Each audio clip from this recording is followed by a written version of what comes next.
안녕하세요. 오늘은 타카나와 게이트웨이 시티가 공간을 어떤 형태로 만들어가고 있는지 브랜딩 관점으로 조금은 자세히 살펴봅니다. 현대 도시 개발에서 브랜딩은 도시 및 공간 자체의 정체성을 구축하는 핵심 전략으로 자리 잡았다고 할 수 있는데요. 도쿄는 단순히 건물을 짓고 기능을 배치하는 것을 넘어서 그 공간이 담아낼 가치와 철학, 그리고 사람들에게 제공할 경험을 디자인하는 것에 집중하고 있습니다. 최근 문을 연 타카나와 게이트웨이 시티도 마찬가지입니다. 100년 후의 풍요로운 삶을 위한 실험장이라는 원대한 비전으로 시작된 이 프로젝트는 제2알동일본이 주도하여 2014년부터 2025년까지 장기간에 걸쳐 단계적으로 진행해 왔는데요. 타카나와 게이트웨이 시티가 보여주는 성과는 그 물리적 규모나 투자 규모에만 있는 게 아닙니다. 오히려 과거 에도 시대부터 이어진 도쿄의 역사를 존중하면서도 미래 도시가 직면할 복합적 과제들에 대한 창의적 해법을 모색하는 접근법에 있죠. 타카나와 게이트웨이 시티가 집중한 부분은 역사적 연속성과 혁신의 통합입니다. 건설 과정에서 발굴된 일본 근대 철도사의 유산을 현지 보존하면서도 쿠마켄고를 비롯한 국제적 건축가들의 현대적 설계 언어를 조화롭게 결합하고자 했습니다. 또한 오피스, 주거, 상업, 문화시설을 단순히 병렬적으로 배치하는 것이 아니라 초고령화, 환경위기, 디지털 전환 등 일본 사회가 직면한 현실 과제들을 해결하기 위한 실험장으로 기능하면서도 글로벌 도시로서 도쿄의 국제 경쟁력을 강화하는 전략적 거점으로 자리매김하고자 합니다. 타카나와 게이트웨이 시티는 세 단계에 걸친 개발 전략으로 탄생했는데요. 2014년부터 2017년까지는 청사진을 설계하는 시간으로 JR 동일본, 도쿄시, 정부가 긴밀한 협력을 통해 미래 도시의 비전을 구체화했습니다. 이 프로젝트는 제2알동일본 51%, 미쓰이 부동산 30%, 소니그룹 19%라는 지분 구조를 가지고 있으며 이러한 기반 위에서 2018년부터 2020년까지는 인프라 구축 단계로 타카나와 게이트웨이역 건설과 함께 도로, 상하수도 등 도시의 혈관에 해당하는 기본 시설들을 완비했습니다. 이는 타카나와 게이트웨이 시티가 하네다공항까지 15분, 나리타공항까지 1시간 정도라는 아주 좋은 위치에 있기 때문이죠. 그리고 2020년부터 2025년까지는 실질적 공간 창조의 단계로 쇼핑몰,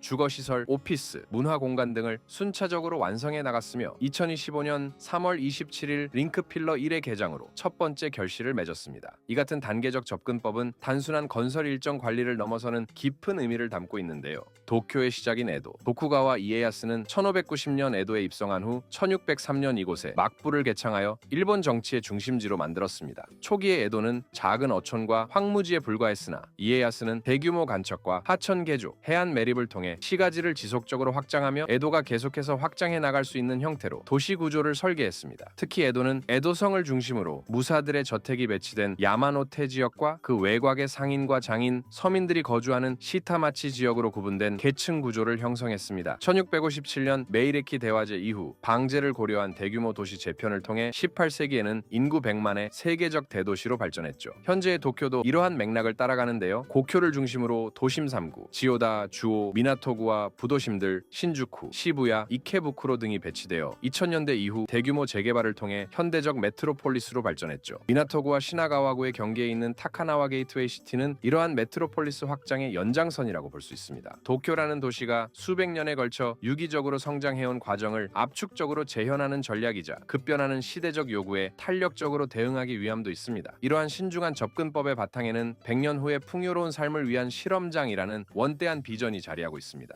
이는 공허한 수사가 아닌 현실적 과제와 미래적 가능성을 동시에 고려한 구체적 실천 의지인데요. 현재 일본 사회가 직면한 초고령화, 인구 절벽, 환경 위기, 디지털 전환 등 복합적 도전 과제들에 대한 창의적 해법을 탐구하는 실험장이자 차세대를 위한 가치 창출의 플랫폼으로 기능하고자 하는 원대한 포부를 담고 있습니다. JR 동일본은 이러한 미래 지향적 비전을 실현하기 위해 과거의 유산을 현대적 언어로 재해석했습니다. 동시에 시간적 지평을 확장함으로써 현재의 공간적 결정이 미래 세대에게 미칠 영향을 심도 있게 고려하는 책임감 있는 도시 조성에 매진하고 있습니다. 이러한 미래 지향적 철학은 역사에 대한 깊은 존중과 결합되어 더욱 깊이 있는 공간을 창조하고 있는데요. 가장 주목할 만한 점은 대규모 신축 과정에서도 기존 철도 유산의 핵심 요소들을 보존하여 지역의 역사적 정체성을 계승하고 한 노력입니다. JR 동일본은 건설 현장에서 발굴된 일본 근대 철도사의 출발점이라 할 수 있는 제7교량부와 공원부를 국가지정사적으로 현지 보존하여 2027년 일반 공개를 계획하고 있습니다. 이는 단순히 옛것을 해체하고 새것으로 대체하는 개발 방식이 아닌데요. 파괴와 창조의 변증법적 통합을 통해 역사적 맥락을 존중하면서도 현대적 기능성을 극대화하는 정교한 접근법이기도 합니다. 또한 과거와 동일한 위치에 철로를 복원하고 AR 기술을 접목한 체험 공간을 조성함으로써 방문객들이 시간의 흐름을 체감하며 역사와 현재를 동시에 경험할 수 있도록 했습니다. 이러한 역사적 토대 위에서 피카드 칠튼, 야부 푸셀베르그, 쿠마 켄고 등 국제적 명성을 지닌 건축가들의 협업이 이루어졌습니다. 각자의 독창적 건축 언어와 미학적 철학이 조화롭게 융합되어 단일 작가의 작품으로는 구현하기 어려운 다층적이고 풍성한 도시 경관을 창조하고 있습니다. 특히 쿠마 켄고가 설계한 문화창조동 몬타카나와는 일본 전통 목조 건축의 정교함과 첨단 기술의 혁신성을 절묘하게 결합하여 장소의 역사적 맥락과 미래 지향적 비전을 동시에 구현하는 건축적 성취를 보여줍니다. 이러한 설계의 다원성은 도시 체험의 풍요로움을 증진시키며 다양한 문화적 배경과 미적 취향을 지닌 이용자들에게 저마다의 의미 있는 공간적 경험을 선사합니다. 몬타카나와는 2026년 완공 예정인데요. 이곳은 2026년에 제가 다시 한번 영상을 만들도록 하겠습니다. 이렇게 다양한 건축가들의 창의적 협업으로 탄생한 타카나와 게이트웨이 시티는 4개 구역에 걸쳐 만들어지고 있는 복합적 도시 생태계입니다. 이 공간들은 고립된 기능적 섬들이 아닌 살아 숨쉬는 하나의 유기체처럼 긴밀하게 상호 연결되어 있습니다. 오피스, 호텔, 주거 공간, 문화시설 등 다채로운 기능들이 전략적으로 배치되어 서로 다른 활동을 영위하는 사람들 간의 자연스러운 동선과 만남을 촉진하고 있습니다. 건물과 건물 사이의 중간 공간들은 단순한 통행로를 넘어서는 활력 넘치는 소통의 무대로 재탄생했습니다. 특히 저층부를 관통하며 유려하게 흐르는 프로메나드는 사람들의 발걸음을 자연스럽게 인도하며 예기치 못한 조우와 대화의 기회를 풍부하게 창출합니다. 수소 에너지로 구동되는 친환경 모빌리티 이노를 이용하면 이러한 입체적 도시 풍경을 더욱 생생하게 감상할 수 있는데요. 이노를 탑승하는 아이들은 마치 테마파크 같아라고 이야기하더라고요. 기술을 재밌게 전하고자 하는 JR 동일본의 노력은 무척이나 보기 좋았습니다. 물론 저도 이내 타보았죠. の時間の流れが100種類の色合計スローの文字に触れると減速します。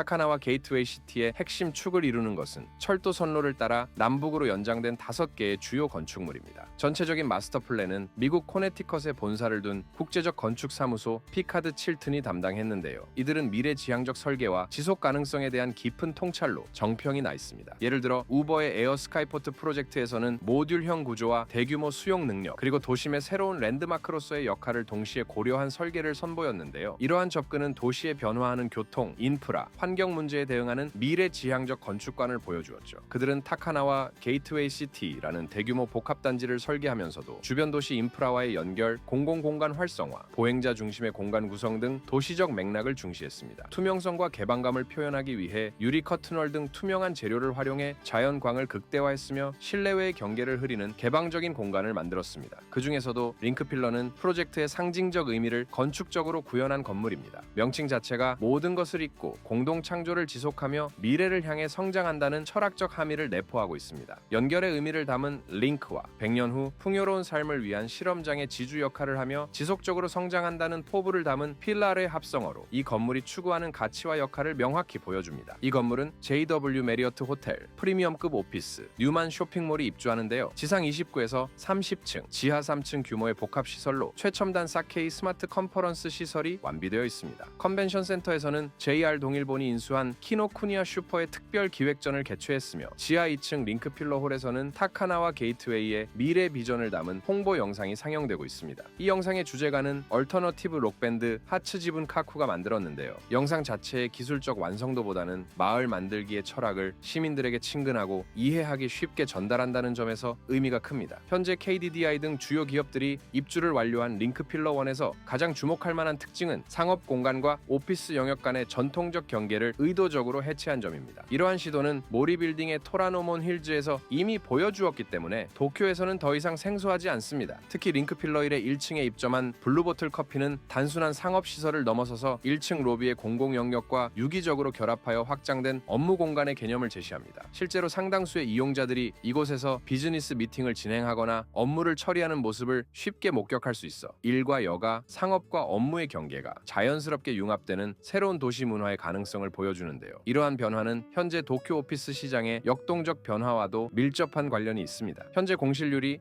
3%대로 코로나 이전 수준을 완전히 회복한 상황에서 오피스 수요를 시나가와를 중심으로 한 신흥 비즈니스 구역으로 더 분산시키고 하네다공항과의 접근성이 뛰어난 시나가와 지역의 지리적 이점을 대폭 향상시키는 시도이기도 하죠. 링크필러 1층에서는 플로리스트 니콜라이 버그만이 리빙을 콘셉트로 한 플래그십 스토어를 북측에 오픈했는데요. 이를 통해 뉴만의 공간이 어떨지 조금은 유추해볼 수 있었습니다. 뉴만은 JR 동일본이 운영하는 쇼핑몰 브랜드 루미네가 운영하는 상업시설인데요. 한국에서는 뉴우먼이라고도 하는데요. JR 동일본 직원분이 저에게 뉴우먼이 아니라 뉴만이라고 해야 한다고 알려주시더라고요. 뉴만이라고 하는 이유는 사람들에게 새로운 무언가를 제안한다를 의미를 담았기 때문이라고 설명해 주시더군요. 현재 뉴만 타카나와는 열심히 공사 중인데요. 다가오는 가을에는 링크필러 남측과 북측의 저층부에 총 170여 개의 매장이 문을 열 예정입니다. 특히 북쪽 타워 28층과 29층에는 루프트 바움이라는 도심 속 식물 정원이 생기는데요. 500그루 이상의 식물이 배치된 이 공간은 고도 100m 이상의 고층에서 자연을 경험할 수 있도록 설계되었으며 개성 있는 매장 10곳이 함께 입점할 예정입니다. 또한 2026년 봄에는 뉴만 다카나와 미물에도 문을 엽니다. 약 8,000제곱미터 규모로 조성되는 이 공간은 일본의 로컬 콘텐츠와 식문화를 테마로 하고 있는데요. 커피, 맥주, 초콜릿, 젤라토 등 4가지 품목을 중심으로 생산과 소비가 함께 이루어지는 체험형 매장이 생길 예정인데요. 제가 방문한 4월에는 이러한 컨셉을 토대로 한 마켓들을 진행하고 있었습니다. 2026년 문을 열 링크펠러2에서 타카나와 게이트웨이의 허브적인 기능이 더욱 체계적으로 발전될 예정인데요. 지상 30층 규모의 이 건물에는 사무공간과 상업시설과 함께 스타트업 전용 공간 리시가 조성되어 있어 기존 기업과 신생 기업 간의 역동적 상호작용을 촉진합니다. 리시는 50억 엔 규모의 전문 펀드를 운용하여 입주 스타트업뿐만 아니라 기존 입주 기업들과의 협업 프로젝트에도 적극적으로 투자하고 있습니다. 더욱 인상적인 것은 일본 최대 벤처 캐피털인 글로벌 브레인과의 파트너십을 통해 도쿄대학교, 싱가포르 국립대학교, 파스테르 연구소 등 세계적 연구기관들과의 산학연 협력 네트워크를 구축한 점입니다. 이를 통해 조성된 다양한 랩 공간들은 기초 연구부터 상용화까지의 전 과정을 아우르는 통합적 혁신 생태계를 형성하고 있습니다. 국내외 스타트업 100개 이상의 유치를 목표로 하는 이 프로젝트는 사회적 가치와 경제적 가치의 동시 추구라는 지속 가능한 혁신 모델을 제시하며 도쿄의 미래 도시 개발에 중요한 시사점을 제공하고 있습니다. 이러한 도시 개발과 더불어 타카나와 게이트웨이 시티의 정신적 구심점 역할을 하는 것은 쿠마 켄고가 설계한 문화 공간인데요. 2026년 개장 예정인 문화창조동 몬 타카나와 게이트웨이와 이미 운영 중인 타카나와 게이트웨이 역은 그의 독특한 건축 철학을 여실히 보여주는 대표작들입니다. 이미 완공된 타카나와 게이트웨이 역에서 쿠마 켄고는 역 건물 외장에 오리가미의 기하학적 원리를 적용하여 경량 철골 구조와 유리 커튼월의 조합을 통해 최대한의 개방감을 연출했습니다. 사람과의 관계를 맺는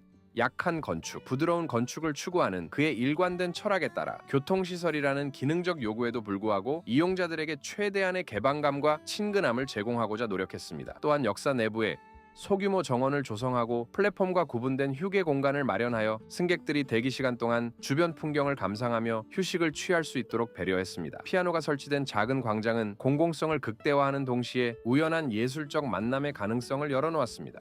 2026년 완공을 앞둔 문화창조동은 타카나와 게이트웨이 프로젝트의 가장 핵심적인 랜드마크로 쿠마 켄고의 건축 철학이 가장 완성도 높게 구현된 작품입니다. 자연목으로 감싼 나선형 외관은 일본의 사계절 변화를 건축적으로 표현하여 시간의 흐름에 따라 변화하는 아름다움을 선사합니다. 미디어 아트 전시장, 푸드랩, 몬 타카나와 뮤지엄 등이 입주하는 지상 6층, 지하 3층 규모의 이 건물은 외관의 목재의 나선 구조와 계절별 조명 시스템인 사계절관이 조화를 이루어 독특한 시각적 정체성을 창조합니다. 내부에는 일본 문화의 세계적 전파를 위한 전통적 다다미 공간과 조격을 즐기며 달빛을 감상할 수 있는 옥상 테라스 등 일본적 감성이 현대적으로 재해석된 공간들이 마련되어 있습니다. 지속 가능성 측면에서도 지열 30%와 태양광 20%를 결합한 하이브리드 발전 시스템을 도입하여 환경 친화적 운영을 실현합니다. 건물 옥상의 정원과 벽면의 수직 녹화 시스템은 도쿄의 콘크리트 도시 환경 속에서도 자연적 요소를 체감할 수 있게 하여 도시민들에게 생태적 안식처를 제공합니다. 이렇게 다양한 기능과 공간들이 유기적으로 결합된 타카나와 게이트웨이 시티가 제시하는 핵심적 통찰은 바로 기능적 다양성과 연결성입니다. 개별 건물들이 고립된 기능적 단위로 존재하는 것이 아니라 다층적 기능들이